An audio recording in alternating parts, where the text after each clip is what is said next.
ትልቅ የምስራችን ነው ይዤላችሁ የመጣሁት።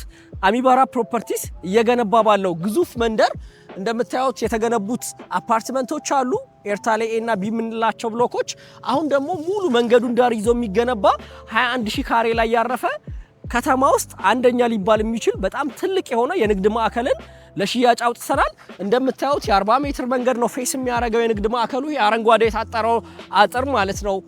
ወደ ላይ ወደ ተክለ ሃይማኖት የሚሄደው መንገድ ጋር ይገናኛል። ፒያሳ ጋር ደግሞ በዚህኛው ሳይድ ደግሞ ቸርቸር ጎዳና ወደ ፒያሳ የሚሄደው መንገድ ጋር ይገናኛል። ወደ ታች ደግሞ ወደ ሜክሲኮ ወደ ብሔራዊ ቲያትር የሚወስደው መንገድ ጋር ይገናኛል። ይሄ የምታዩት የ40 ሜትር መንገድ። በተጨማሪ ደግሞ ወደ ላይ የሚወስደው መንገድ ያው ኤል ላይ ነው ያለው ሳይቱ፣ ወደ ውዳሴ የሚወስደው መንገድ ፌስ ያደርጋል ማለት ነው። በጣም ሂውጅ የሆነ ትልቅ ሞል ነው የምንገነባው። ሶስተኛ ደግሞ የውስጥ መንገድ አለ፣ እሱንም ፌስ ያደርጋል። በሶስት ሳይድ መንገድ ፌስ የሚያደርግ ነው። በአንድ ሳይድ ደግሞ ኮምፓውንዳችንን ሬዚደንሻል ቢልዲንጎችን እሱን ፌስ ያደርጋል። በጣም ትልቅ ሞል ነው የምንገነባው። ዘሆል ዲዛይኑ የተሰራው ዱባይ ላይ ነው። እስካሁን አይታችሁት የማታውቁት ብዙ ፊውቸሮች አሉት። ዝርዝር ነገሮችን ደግሞ ዲዛይኖቹን እያየን ዲስከስ እናደርጋለን። እስከ ፕሮግራሙ ፍጻሜ ይከታተሉ። 3D ዲዛይኖቹ ምን እንደሚመስሉና ፍሎር ፕላኖቹንም እያየን እያንዳንዱ ስፔሶችን በደንብ ቼክ እናደርጋቸዋለን። እንደምታዩት ይሄ ያጠቃላይ የሞሉ ገጽታ ነው የሚሆነው። ይሄ የምታዩት መንገድ ቀጥታ መስቀለኛው ጋር የሚገናኝ ነው። መስቀለኛው አንድ ወደ ቸርቸር ጎዳና ይሄዳል፣ ወደ ፒያሳ የሚወጣ ነው። አንደኛው ወደ ተክለ ሃይማኖት ነው፣ ወደ ሜክሲኮ የሚሄድ ነው። ሶ ከሱ መንገድ ጋር የሚገናኝ የ40 ሜትር መንገድ ነው። ትንሽ መንገዷ በደንብ አትታይም ኢሜጁ ላይ፣ ሰፊ መንገድ ነው። ቅድም ያው በቪዲዮ አይታችሁታል። የ40 ሜትር መንገድ ነው። የሳይክል ባይክ አለው። ሶ መንገዱን ዳር ይዞ የሚገነባ ነው የሚሆነው በዚህኛው ሳይድ ያለው። ሌላው ደግሞ ወደ ላይ ባለውም ሳይድ የተወሰነ ፓርት ይኖረዋል። ወደ ውዳሴ በሚያስወጣው መንገድ እሱንም መንገድ ፌስ የሚያደርግ የተወሰነ ፓርት ይኖረዋል። ሶስተኛው አይታይም እዚህ ጋር ወደ ሞናርክ ሆቴል የሚሄድ የውስጥ መንገድ አለ። እሱንም ፌስ ያደርጋል። ሰው አጠቃላይ ሞላችን በሶስቱም ሳይድ መንገድ ፌስ ያደርግና ሁለቱ ደግሞ ዋና መንገዶች ናቸው፣ ሜን ሮዶች ናቸው። እንደምታዩት የሞሉ ገጽታ ከርቭ አይነት ኔቸር ይኖረዋል። ብዙ ጊዜ ያው ውጭው ዓለም ላይ የተለመደ ነው። እኛ ጋር እንኳን ብዙ እንደዚህ አይነት ዲዛይኖች አይደፈሩም። ከኮስትም አንጻር ትንሽ አስቸጋሪ ስለሆኑ እኛ ጋር ግን እንደምታዩቸው ሞር ከርቭ ኔቸር ያለው ነው የሚሆነው።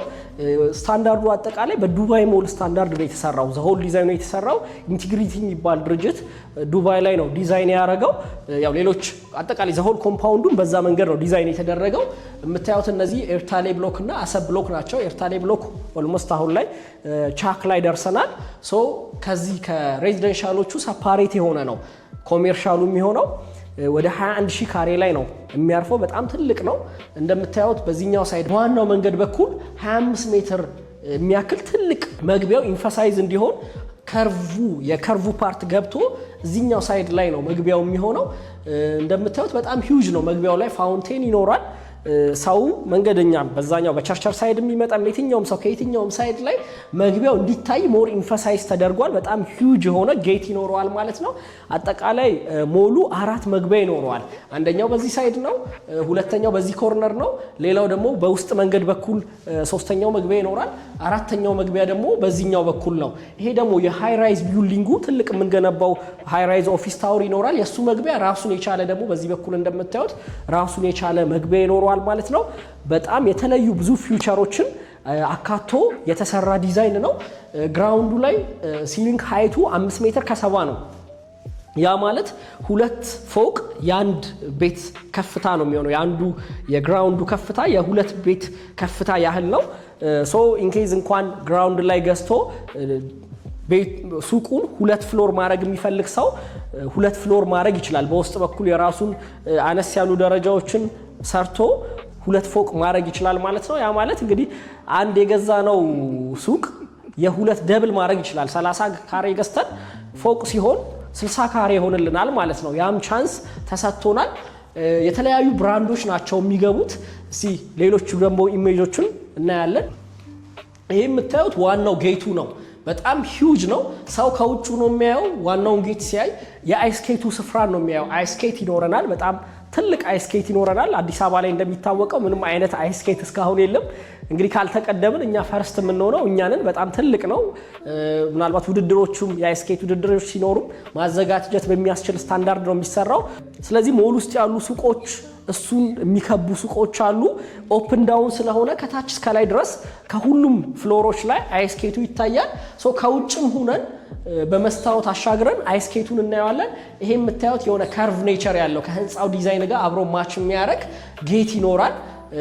እንደምታዩት ፋውንቴን ይኖራል፣ ላይት ይኖረዋል። በጣም ነው የሚያምረው። በጣም ትልቅ ጌት ነው። ምናልባት አዲስ አበባ ላይ ጌት ከምንላቸው የሞል ጌት ከምንላቸው ጌቶች ወጣ ያለ ነው የሚሆነው። መጀመሪያ እንደገባችሁ የምታገኙት ዲዛይን እንግዲህ ይሄን የዋናውን የአይስኬቱን ስፍራ ነው የምታገኙት። በጣም ትልቅ ነው። እንደምታያቸው ኢንጆይ የሚያደርጉ ሰዎች ይታየናል። ሲያልቅ በዚህ መንገድ ውብ የሆነ ገጽታ ይኖረዋል። ሙሉ አራቱን ፍሎሮች ኦፕን ዳውኑ በኦፕን ዳውን አይስኬት የሚጫወቱ ሰዎችን አይስኬቱን ያያሉ። ትልቅ ነው። ኦፕን ዳውን የተው ነው። ዋናው ያው ብርሃን በደንብ እንዲገባ ህንፃውን የተለየ ገጽታ እንዲሰጠው ነው። እንደምታዩቸው እስካሌተሮች ይኖራሉ። ሶ መውረጃና መውጫ እስከ ላይ ድረስ እያየን ይሄ ታች ያለውን ኦፕን ዳውን እያየን ሱቆቹን እያየን እስከ አራተኛ ፍሎር ድረስ እንወጣለን ማለት ነው። ሞሉ ያው ብርሃን ችግር አይኖርበትም። እንዳልኳችሁ ኦፕን ዳውን ኦልሞስት ይሄ ብቻ ሳይሆን ወደ ሶስት ቦታ ላይ ኦፕን ዳውን ሰፋፊ ኦፕን ዳውን ይኖረዋል ማለት ነው። እንደምታዩት ያው የተወሰነ ለመስጥቀስ ያህል ከአይፎን ስቶር ጋር ከሳምሰንግ፣ አይኪያ የፈርኒቸር ብራንድ አይኪያ አለ። ስሪዲዩን እና ፍሎር ፕላኑን ያው አብረን እያየን እንድንሄድ ብዬ ነው ይሄን የከፈትኩት። ይሄ ፍሎር ፕላኑ ነው፣ ሌያውቱ ነው። እንደምታዩቸው እነዚህ ሼድ የተደረጉ አሉ፣ በዚህኛው ሳይድ ያሉ። በእነዚህ ሳይድ አብዛኞቹ የሚከራዩ ሆነው ፍራንቻይዝ ተደርገው የሚገቡ ዓለም አቀፍ የምግብ፣ የአልባሳት፣ የፈርኒቸር ብራንዶች ይኖራሉ። በዚህኛው ሳይድ ስታርባክስ ይኖራል፣ አይኪያ የፈርኒቸር ብራንድ ዓለም አቀፍ የፈርኒቸር ብራንድ ነው። ሌላው አይፎን ስቶር ይኖራል። ከነዚህ ድርጅቶች ጋር እየተነጋገር ነው። እነዚህ ብቻ ሳይሆን ብዙ ትላልቅ ድርጅቶች ጆይን ያደርጉታል ይሄን ሞል።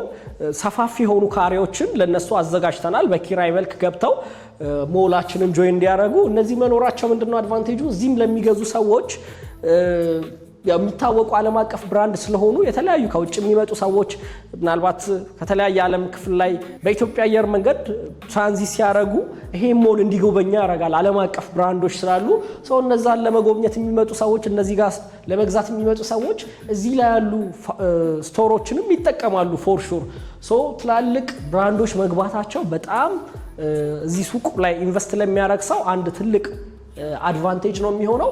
እንደምታዩት ይሄኛው ቀዩ ፓርት ቅድም አይስኬት ያልኳችሁ ስፍራ ነው። ያው ትንሽ ይመስላል እንጂ አጠቃላይ ከመቀመጫዎቹ ስፍራዎች ጋር ወደ 1000 ካሬ የሚይዝ ስፍራ ነው። ይሄ በሙሉ ኦፕን ዳውን ነው። ከአራቱም ፍሎሮች ይሄኛው ይሄ በቀይ ሼድ የተደረገው ስፍራ የሚታይ ይሆናል። ይሄ ደግሞ መግቢያው ነው። ያው ስኬሉ ትልቅ ኢሜጅን በትንሽ ለመግለጽ እየተሞከረ ስለሆነ ምናልባት የምታያቸው ትናንሽ ይመስሏቸዋል። ግን ቅድም እንዳልኳችሁ ይሄኛው መግቢያው ሳይድ ላይ ያለው ሎቢ ብቻ ወደ 25 ሜትር አካባቢ ነው። ፍሮንት ዴስክ ይኖረናል። እቺ የምታዩት ፍሮንት ዴስክ ናቸው። በዚህ ቢጫ ሳይድ የተደረጉት መንገዱን ፌስ የሚያደርጉ ዋናው መንገድ ፌስ የሚያደርጉ ለሽያጭ የወጡ ሱቆች ናቸው። በዚህኛው ሳይድ ደግሞ ያሉት በውስጥ መንገድ በኩል ያለውን ፌስ የሚያደርጉና ይሄኛው ሬስቶራንት ነው። ትልቅ ሰፊ ካሬ የሚይዝ ሬስቶራንት ነው። አንድ ሬስቶራንት ብቻ ሳይሆን በተለያየ ሳይድ ላይ የተለያዩ ሬስቶራንቶችን አንድ ቦታ ላይ የያዘ ነው። ያው አንዳንድ ቦታ ላይ አይታችሁ ከሆነ የተለያዩ ብራንድ ሬስቶራንቶች አንድ ቦታ ላይ መደዳውን ይኖራሉ። ልክ እንደዛ አይነት ታይፕ ያለው ነው። ይሄም ኦፕን ዳውን ነው። እስከ ላይ ድረስ ይሄ ሬስቶራንቶች ይታያሉ። እዚህ ዙሪያ የተለያዩ ሱቆች ይኖራሉ። እንደምታዩት ይሄ ነው ስሪዲዩ የሚመስለው የሬስቶራንቱ ገጽታ። ሞሪያ ፍሎር ፕላን ላይ ሲሆን በደንብ ለማየት አያመችም። እንደምታዩቸው በተለያየ ሳይድ ላይ የተለያየ ብራንድ ሬስቶራንቶች ይኖሩና አንድ ነው የሚሆነው፣ አንድ ቦታ ላይ ነው የሚገኘው። ይሄ ካርቭ ክብ የሆነ የሬስቶራንት ስፍራ እስከ ላይ ድረስ አራቱን ፍሎሮች ይሄን ከላይ ሆነው ያዩታል። በእነዚህ ዙሪያ በኦፕን ዳውኑ ዙሪያ ደግሞ የተለያዩ ሱቆች አሉ። እንደምታዩት ናቹራል ላይት ከላይ ይወርዳል ይኖራል። መስታወት ነው የሚሆነው ከላይ። አንደኛ ሁሉም ፍሎር ላይ ያሉ ሱቆች ናቹራል ላይት በደንብ እንዲያገኙ ያደርጋል። ተጨማሪ ደግሞ ኢንፈሳይዝ ይሆናል። ከሁሉም ቦታ ላይ ስንንቀሳቀስ ይሄን ስፍራ እናየዋለን። ለሱቆቹም ጥሩ የሆነ የእይታ ውበት እንዲኖረው ያደርጋል። እዚህ ዙሪያም ላይ እንደምታያቸው በእነዚህ ዙሪያ ያሉ ሱቆች ላይ ስቶኮች ይኖሩናል። ገና ሽያጭ እየወጣ ስለሆነ አሁን እንግዲህ የፈለግነውን መርጠን የማግኘት ቻንስ አለን። ከታች ሬስቶራንቱን እይታ ስናየው እንግዲህ ይሄን ይመስላል ገጽታው። በጣም የሚያምር አንድ ስፔስ ነው የሚሆነው። ዙሪያውን እንዳልኳችሁ ሱቆቹ ዙሪያውን ይኖራሉ ማለት ነው። አሁን 3Dን ያየነው የዚህን ቦታ ይሆናል ማለት ነው። እንግዲህ አጠቃላይ እዚህ ሞል ላይ ወደ 1000 መኪኖችን የሚያስተናግድ ቤዝመንት ፓርኪንግ አለ። 2 ቤዝመንት ፓርኪንግ አለ። ከታች ከቤዝመንት ፓርኪንጎቹ ወደ ሞሉ የምንወጣባቸው ወደ አጠቃላይ ወደ 6 ሊፍቶች ይኖራሉ። ባዞች ይኖራሉ። በየቦታው ላይ ባዞች ይኖራሉ። ከታች ወደ ላይ ስለሆነ የምንወጣው ለምሳሌ መኪና የያዘ ሰው ታች አቁሞ ወደ ሞሉ ስለሚገባ ሁሉንም ሱቆች አክሰስ የማድረግ ቻንስ ይኖረዋል ማለት ነው። ምናልባት ደረጃ አካባቢ ያሉ ሱቆችን የምንፈልግ ከሆነ እነዚህ ቢጫ የሆኑት ሳይድ ላይ ያሉ፣ ሌላው ምናልባት ደግሞ አነስ ያለ ካሬዎች ደግሞ ያሉባቸው ዞኖች ደግሞ አሉ። አብዛኞቹ እንግዲህ መካከለኛ ያሉ ካሬዎች ናቸው። ሰፋም ያለ ለሚፈልግ መርጅ ማድረግ ይችላል። ሰፋፊ ካሬዎችም አሉ። 200 ካሬ አካባቢ አሉ። እንግዲህ ትላልቅ ሾፖችን መክፈት ለሚፈልጉ፣ ሌላው ደግሞ አነስ ያለ ካሬ ከ17 ካሬ ጀምሮ ጠቅላላ ዋጋቸው አጠቃላይ ወደ 5 ሚሊዮን አካባቢ ጀምሮ ሱቆች ይኖሩናል ማለት ነው እዚህኛው ዞን ላይ። ሌላው እዚህ ላይ ላሳያችሁ የምፈልገው ሞሉ በጣም ልቅቅ ያለ ነው። እንዳልኳችሁ ስታንዳርዱ የዱባይ ስታንዳርድ ስለሆነ ከተማችን ውስጥ እንደተለመደው ጠባብ ኮሪደር የላቸውም። አብዛኞቹ ቦታዎች ላይ አጠቃላይ ወደ 8 ሜትር አካባቢ ኮሪደር ነው። ያ ማለት ይሄ የምታዩት እንግዲህ 8 ሜትር ነው። በጣም ዋይድ ነው፣ ሰፊ ነው። ብዙ ሰዎችን በአንድ ጊዜ መንቀሳቀስ ይችላሉ። ውጭው ዓለም ላይ ብዙ ጊዜ የተለመዱ ናቸው። ሰፋፊ ሞል ላይ ሰፋፊ ሰርኩሌሽን የተለመዱ ናቸው። እነዚህ ስፍራዎች እንግዲህ እንደምታዩት በጣም ብዙ ቦታዎችን ኦፕን አድርገናል። ጥብብ ያለ እንዳይሆን ለቀቅ ያለ እንዲሆን ብዙ ኦፕን ስፍራዎችን ትተናል። ከትርፍ አንጻር ብቻ ታሳቢ ቢደረግ ኑሮ እነዛን ጠበብ አድርጎ እንደተለመደ 2 ሜትር 3 ሜትር አድርጎ ሌላውን ሱቅ ማድረግ መሸንሸን ይቻላል። ግን የዚህ ስታንዳርድ ሌክዠሪ ስታንዳርድ ስለሆነ እንደዛ ማድረግ አልተፈለገም። ከቦታው አንጻር ከያዝነው ቦታ አንጻር ብዙ ሱቅ የለም። እውነት ለመናገር አብዛኛው ሰርኩሌሽን፣ እነዚህ አይስኬት ኦፕን ስፍራዎች ናቸው የሚበዙት። ሱቆቹ ካለው ቦታ አንጻር ብዙ ቦታ የያዙ አይደሉም። ለቀቅ ያለ ነው። ብዙ ኦፕን ስፍራዎች ይኖሩታል ማለት ነው። ምናልባት በዚህኛ ያለው ሳይት ደግሞ እንዳልኳችሁ ፍራንቻይዝ ተደርገው የሚገቡ ብራንዶች ስለሆኑ ሼር ተደርጎ ነው ያለው። እነዚህኞቹ ሳይድ አሁን እንግዲህ ለሽያጭ ወጥተዋል ማለት ነው። ሌላው እዚሁ ላይ የማሳያችሁ ስካሌተሮች አሉ። ከኦፕን ዳውኑ ጋር አብረው የተገናኙ ከዚህ ከአይስኬት ጋር የተገናኙ ስካሌተሮች አሉ። 3Dን ላሳያችሁ። እንግዲህ እንደምታያቸው እነዚህ በሁለት ሳይድ ስካሌተሮች ይኖራሉ። ምንድነው ጥቅሙ? ሞል ውስጥ የገባ ሰው እየተንቀሳቀሰ የግዴታ ለምሳሌ አንዱ ሰው ይሄ መውጫው ከሆነ የግዴታ ለመውረድ ይሄን ሁሉ ዙሮ ነው በዚህኛው ሳይድ የሚወርደው። ስለዚህ ይሄን በሚዞርበት ሰዓት ላይ ብዙ ሱቆችን ያያል፣ ቼክ ያደርጋል፣ ምን አለ ይላል። ያው የሞል ባህሪ እንግዲህ ገብተን ሾፕ ለማድረግ ብዙ ሱቆችን አይተን የምንወጣበት አይነት ባህሪ ነው። ከዚህ አንጻር አንደኛ ሁለተኛ ፍሎር ላይ የገዙ ሰዎችም አዋጭ እንዲሆን ፕሮፊታብል እንዲሆኑ ያደርጋቸዋል። ሌላው የእኛን ሞል ለየት የሚያደርገው ምንድነው? የተለያዩ አገልግሎት መስጫዎች ይኖራሉ። ከሚከራዩት በተጨማሪ የተለያዩ ግልጋሎቶች ይኖራሉ። ለምሳሌ ሲኒማዎች ይኖራሉ፣ ላይብረሪዎች ይኖራሉ። ሲኒማ ሲባል አንድ ሲኒማ ሳይሆን 3-4 ሲኒማዎች ይኖራሉ፣ ላይብረሪዎች ይኖራሉ፣ ስዊሚንግ ፖሎች አሉ። የተለያየ ማዕከላትን አንድ ላይ የያዘ ነው። በተጨማሪ ደግሞ ከተለመደ ወጣ ባለመልኩ ታርጌት ያደረግነው ሌላ ኦዲየንስ አለ። አዲስ አበባ እንግዲህ እንደምናውቃት የአፍሪካ መዲና ናት። በተጨማሪ የተለያየ የአፍሪካ ሀገሮች ኢትዮጵያን ረግጠው ነው የሚያልፉት። እንግዲህ እድሜ ለታላቁ አየር መንገዳችን ሰው። ከዛ አንጻር እነዚህ በመሃል ትራንዚት አድርገው የሚሄዱ መንገደኞች ሞላችንን እንዲጠቀሙ የታሰበ ፕሮጀክት አለ። ምንድነው ፕሮጀክቱ? ትልቅ ምናልባት ከተማችን ውስጥ ከዚህ የሚቀራረብ እንኳን የለም። ትልቅ ስፓ ይኖራል። በጣም ሂውጅ ነው። ብዙ ካሬ የወሰደ ነው። የተለያየ አይነት ታይፖች ይኖራሉ። በተጨማሪ ደግሞ ምንድነው እነዚህ ትራንዚት የሚያደርጉ መንገደኞች ምናልባት አንድ ቀን እንደዚህ ማሳለፍ የሚያስችሉባቸው መተኛ ክፍሎች አሏቸው፣ ማረፊያ ክፍሎች አሏቸው። ስፓዎች አብረው ተያይዘው ከነዚህ ጋር የተያዙ የተለያዩ ግልጋሎቶችን የያዘ ይኖረናል ማለት ነው። አንድ ከውጭ የሚመጣ ሰው ሞል ውስጥ እቃ ገዝቶ ዋኝቶ ኢንጆይ አድርጎ ጂሙን ሰርቶ እረፍት ደግሞ ማድረግ በሚችልባቸው ክፍሎች አርፎ መሄድ እንዲያስችሉ በዚች 12 ሰዓት ሊሆን ይችላል፣ 6 ሰዓት ሊሆን ይችላል፣ ኦር ደግሞ አንድ ቀንም አልፎ ሊሆን ይችላል። ያን ሙሉ ታይም እዚህ ሞል ውስጥ እንዲያሳልፍ ጊዜውን እንዲወስድ የሚያስችሉ አገልግሎቶችን አካተናል። ያው እነዚህ በድርጅቱ የሚገነቡ ናቸው። ከሰፋፊ አገልግሎቶች መዋኛ ገንዳ፣ ኢንዶርና አውትዶር ጂምናዚየሞች፣ የተለያዩ እንዳልኳችሁ ስፓዎች፣ የተለያዩ ግልጋሎቶች ይኖራሉ ማለት ነው። ሶ ምንድነው ሱቅ ለሚገዛ ሰው አድቫንቴጁ እነዛ ሰዎች ያን ብቻ ተጠቅመው አይወጡም። እቃዎችን ይገዛሉ፣ ካፍቴሪያ ይጠቀማሉ፣ የተለያዩ ነገሮችን እዛው ይገዛሉ።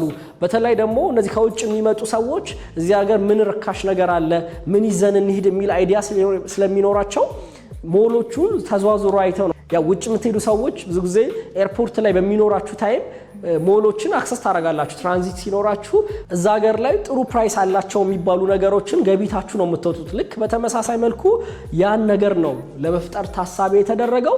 እዚህ ሞል ውስጥ ገዝቶ ላያዋጣ ይችላል የሚባል ፕሮባቢሊቲ አይኖርም። እንዳያችሁት በጣም ትልቅ ሞል ነው። በጣም ብዙ ፊውቸሮችን አካቷል። አሁን ላይ ሰው የሚሸወደው ነገር ምንድነው? ሁሉም ቦታ የሚገኝ ነገር ውድ ሊሆን አይችልም። ለምሳሌ እኛ ከዋጋ አንፃር ብቻ ዘለን በብዛት የምናገኘው ጥብብ ያለ ኮሪደር፣ አነስተኛ ሱቆች፣ ጭንቅ ያለ ህንፃ እንደዛ አይነት ነገሮችን አስበን ኢንቨስት ስናደርግ ያ ነገር ብዙ ቦታ ላይ አለ። አሁን ላይ ውድድሩ ርካሽ ነገር ዋጋውን ቀንሶ ከመሸጥ አንፃር ስለሆነ ኮምፒቲሽኑ እነዛ ነገሮች በብዛት ይገኛሉ። ያ ሲሆን ደግሞ እኛ እንደምንፈልገው በጥሩ ዋጋ ልናከራይ አንችልም። እኛ ጋር የፈጠርንላችሁ ነገር ያን ነገር ነው። ብዙ ቦታ የማይገኝ ኢዚሊ ሊሰራ የማይችልን ነገር ነው እየሰራን ያለ ነው።